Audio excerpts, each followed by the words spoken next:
Manifestor 101, don't tell me what to say.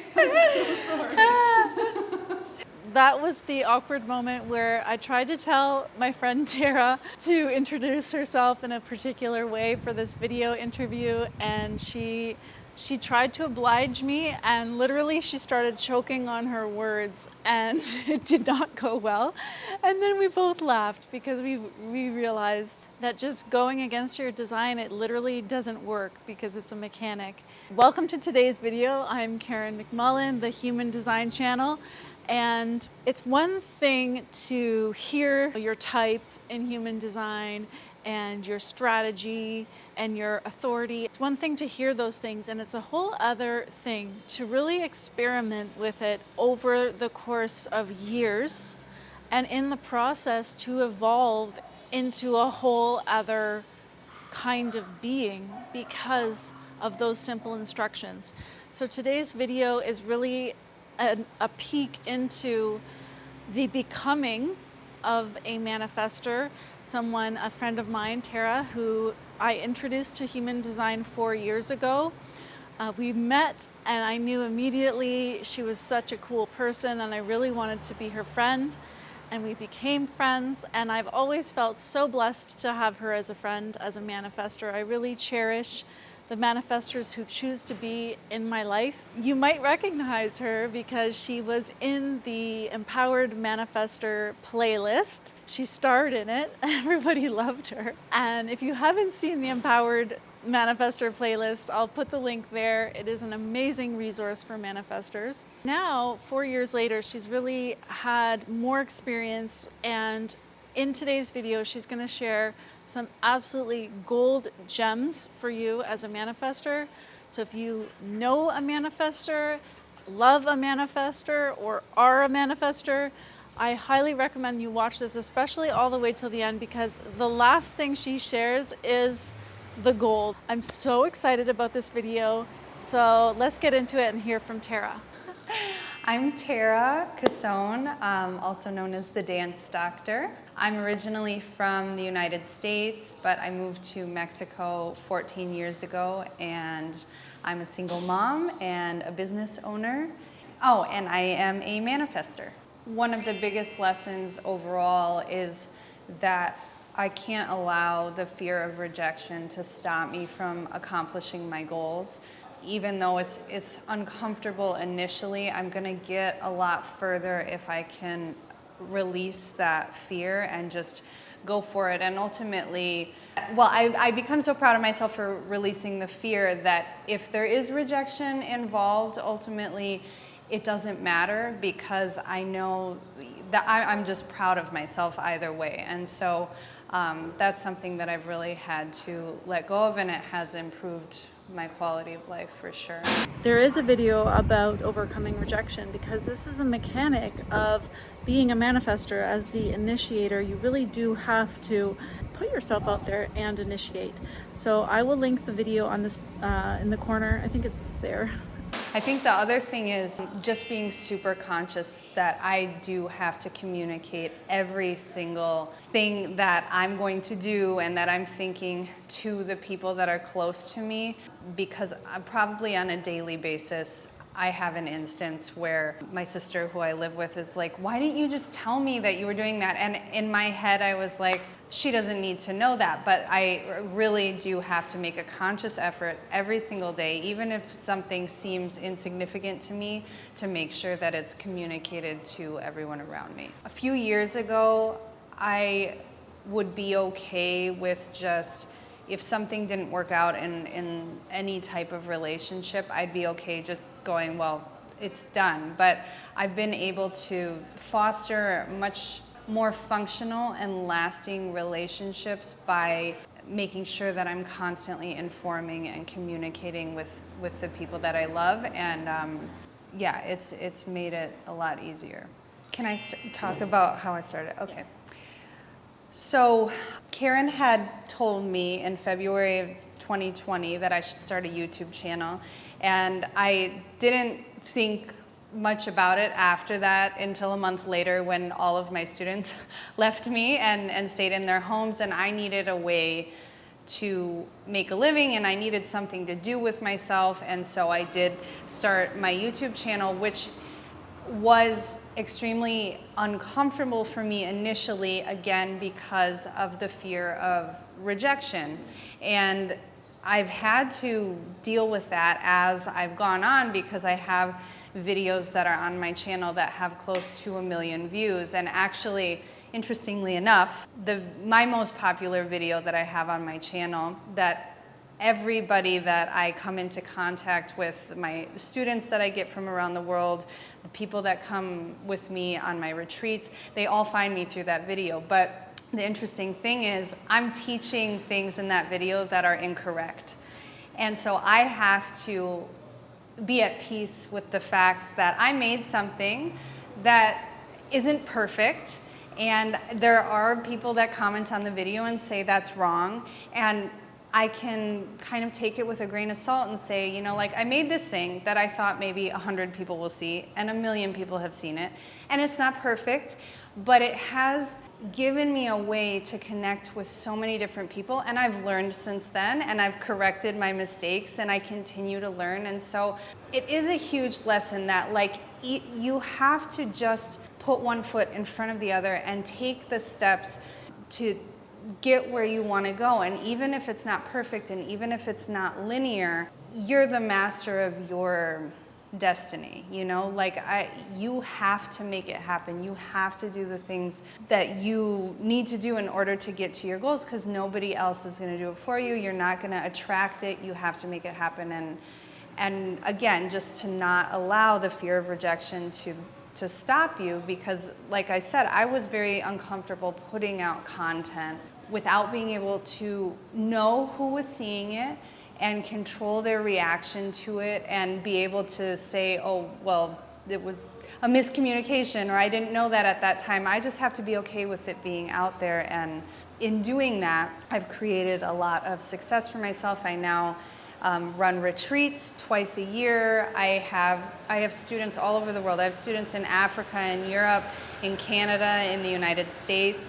And me, living in Mexico, I teach them from where I am, and I've been able to connect with people and bring groups to Cuba. And now I'm also branching out and doing other international trips, all because of this video that isn't perfect, because I just needed to, you know, just put myself out there and keep moving toward my goals in the only way that I knew how. But knowing about my human design, and knowing that nothing's gonna happen for me if I don't initiate it, really changed the course of my career, because I feel like I would look around at my colleagues and my peers a lot of times and feel like, why is it so easy for them to make connections? And why, you know, are they always getting hired to do workshops, when I know I'm just as capable and talented as they are?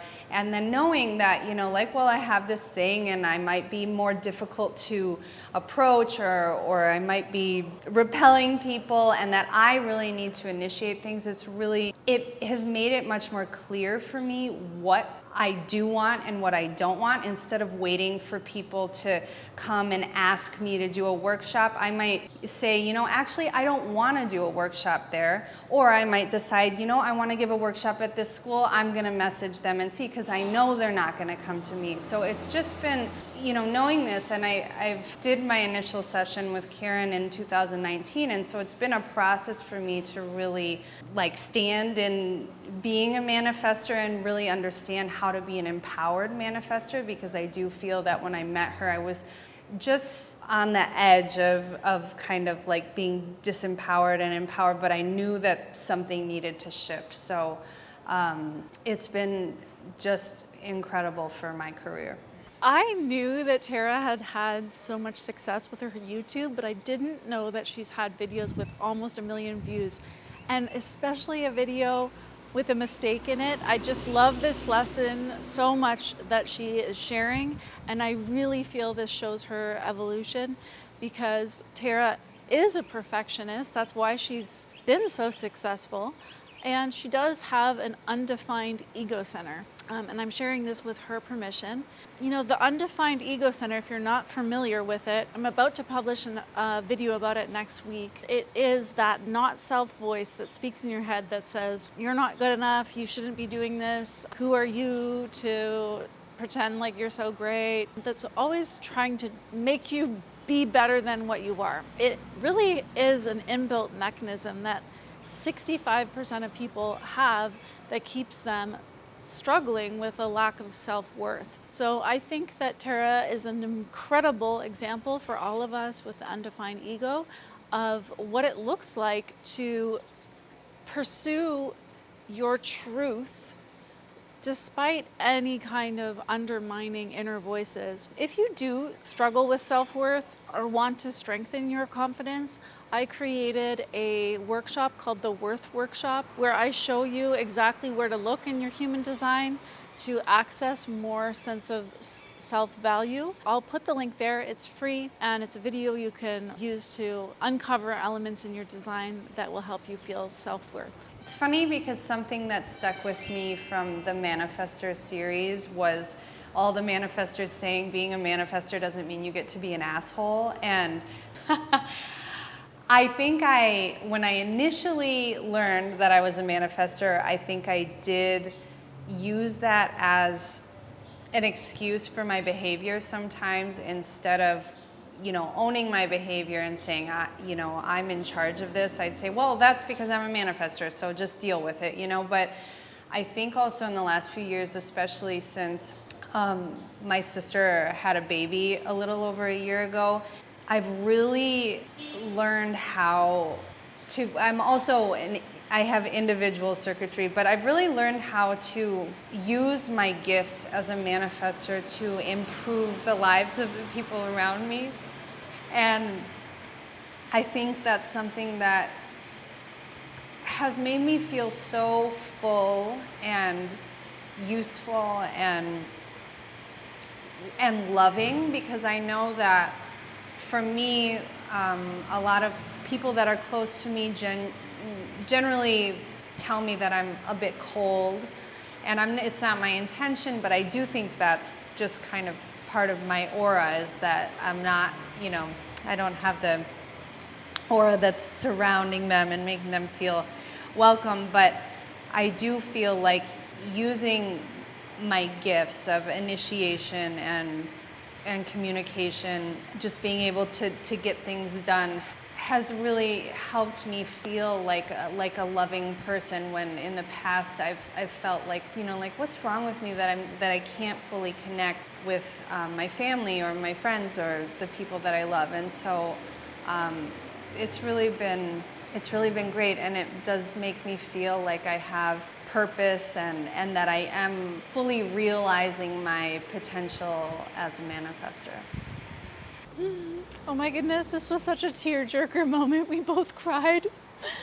Oh, she's so beautiful, and I love witnessing Tara succeed and then become this provider in her family as a manifestor. It's just so magical. I also, about 2 years ago, had an experience that really opened my eyes to having emotional authority, how important it is to really listen to myself and to not make rash decisions when I'm upset or when I'm too happy, but to always wait to make decisions until I'm in the middle ground. And also, I realized how patient I need to be, and how it's actually okay for me not to vibe with every single person that I meet, and that me being selective is just kind of protecting my own energy and not personal to other people, but that and that it's okay that I'd rather be by myself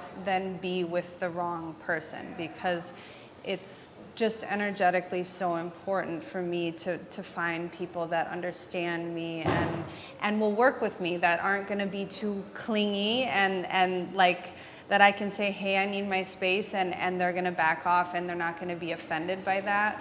And it's a special kind of person. I'm not for everybody, you know, like I feel like for me the perfect relationship is to find somebody who complements my life, but that doesn't need too much from me. Like, we can enjoy each other's presence and we can kind of go away and come back.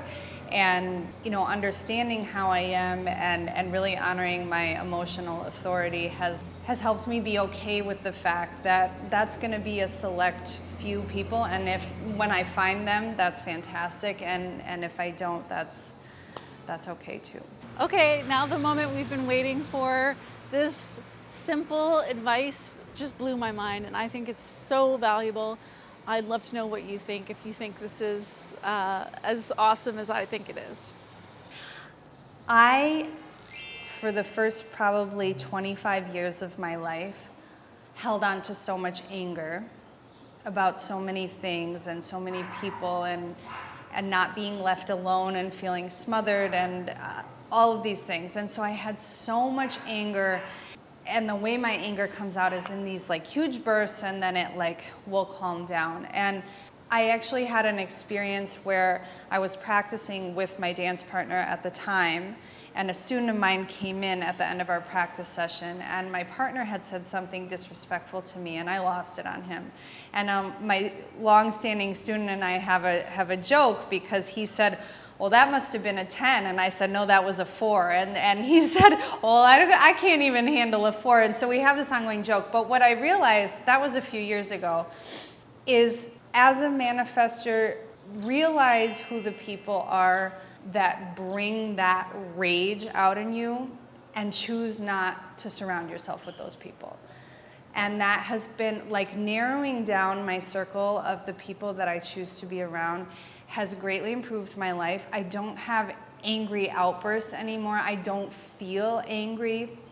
And if I do, I'm much better at expressing it. But really, I do think that like we have a tendency toward this anger that's inside of us, and it doesn't have to live there.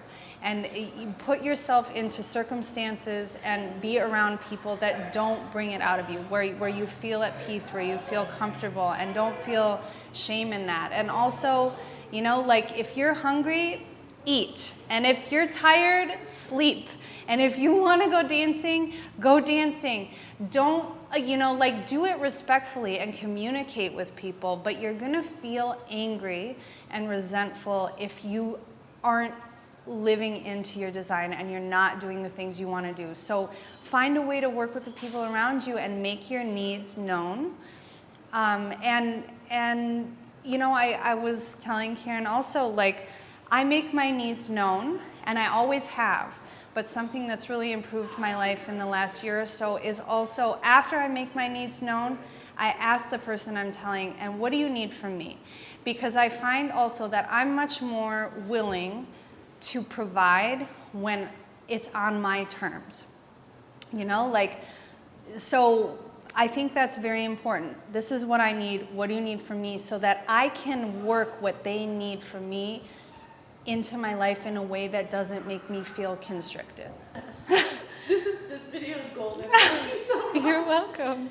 Okay. Thank you, Tara, for this amazing video. I will link her amazing YouTube over here and also down below in the description box, so you can follow her on YouTube and on Instagram and watch her beautiful dancing. And now I would love to take a moment and share with you what Tara said about her human design reading with me. So some proud self-promotion. I'm really proud of Tara being a real success story of someone that I had the privilege to introduce to human design, and that really took it all the way with her experiment and then thrived as a result. So I got my reading with Karen 4 years ago, and what I always tell people when I'm talking about my human design and the reading that I had with her is I had just met Karen when we did our session together, and she was telling me things about myself that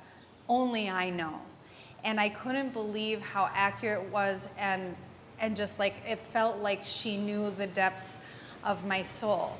But also was giving me practical techniques and information on how to live and how to behave that were going to improve my quality of life based on what my design was. And that's why I'm always saying that having my session with her changed the course of my life, because I wasn't just receiving information and then, you know, do with it what you want.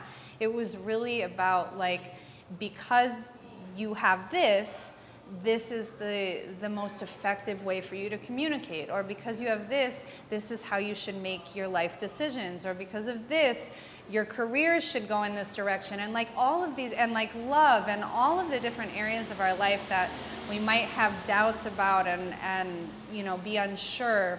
Learning about my human design really resolved a lot of those things. And I do remember saying to her in our session, this would have saved me a lot of money on therapy, because you're saying everything that my therapist has been saying to me for the last 2 years. And she has gotten to know me over the last 2 years, and I just met you. So it was like, it was just incredible. And the more I learn about it, and the more I, you know, see myself growing and really living into my design, the more grateful I become that I met Karen, and that I was lucky enough to do a session with her.